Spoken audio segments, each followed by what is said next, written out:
FAQs about Centaurea montana. As a passionate gardener, I've had my fair share of experience with Centaurea montana, commonly known as the Montana cornflower or mountain bluet. This hardy perennial is not only a standout in gardens due to its vibrant blue flowers but also quite versatile. In this article, I'll address some of the most frequently asked questions about Centaurea montana, providing insights based on my own experiences and research. See more 821 species in genus Centaurea at monsteraholic.com. How to grow Centaurea montana? Growing Centaurea montana is relatively straightforward. I've found that it thrives in well-drained soil and prefers a sunny spot, though it can tolerate partial shade. It's important to plant it in a location where the soil doesn't stay too wet, as it doesn't like to sit in soggy conditions. When starting from seeds, sow them directly into the garden bed after the last frost or start them indoors about 6 to 8 weeks before the last frost date. How to deadhead Centaurea montana? Deadheading Centaurea montana is crucial if you want to extend its blooming period. I usually remove the spent flowers by cutting them off at the base of the flower stem. This not only helps to keep the plant looking tidy but also encourages more blooms.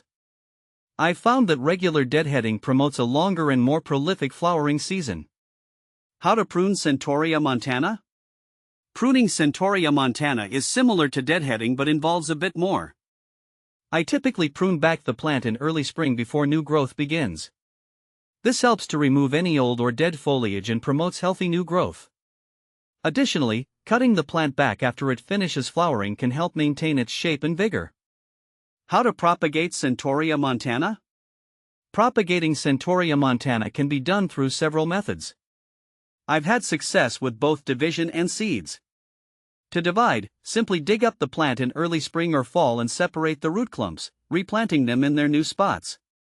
For seeds, sow them directly into the soil in spring or start them indoors and transplant the seedlings once they're strong enough. Is Centaurea montana deer resistant?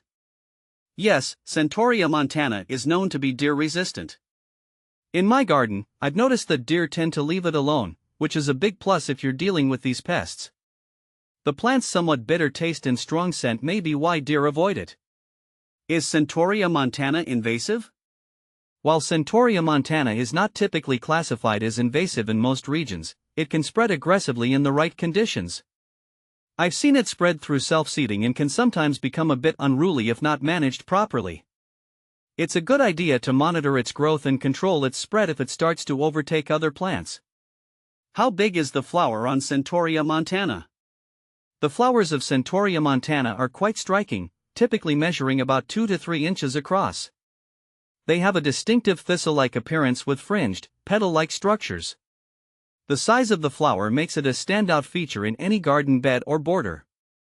Is Centaurea montana poisonous to dogs? No, Centaurea montana is not known to be toxic to dogs. I've had dogs roaming freely in my garden with no adverse effects from this plant. However, as with any plant, it's always a good idea to monitor your pets and consult a veterinarian if you suspect they've ingested something harmful. Where to buy Centaurea montana? You can buy Centaurea montana at most garden centers and nurseries.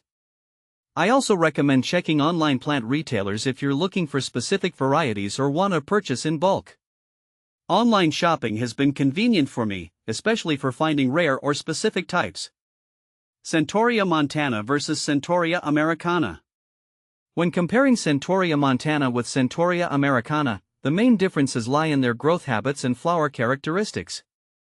Centaurea montana tends to have larger, more vibrant flowers and a more robust growth habit compared to Centaurea americana. The latter often has a more delicate appearance and prefers slightly different growing conditions. From my experience, Centaurea montana is generally more adaptable and resilient, making it a better choice for a wider range of garden settings. What to plant with Centaurea montana? Centaurea montana pairs well with a variety of other plants. I've found it looks particularly striking alongside ornamental grasses, such as Festuca or Pennisetum, and with other perennials like Echinacea or Rudbeckia. The contrast of its blue flowers with these plants creates a vibrant and dynamic garden display.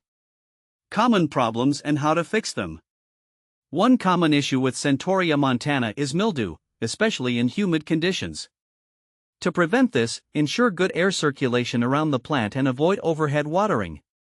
If mildew does appear, I usually remove affected foliage and treat the plant with a fungicide if necessary. In summary, Centaurea montana is a hardy and versatile plant that adds a splash of color and resilience to any garden. By understanding how to care for it properly and addressing common issues, you can enjoy its beauty year after year.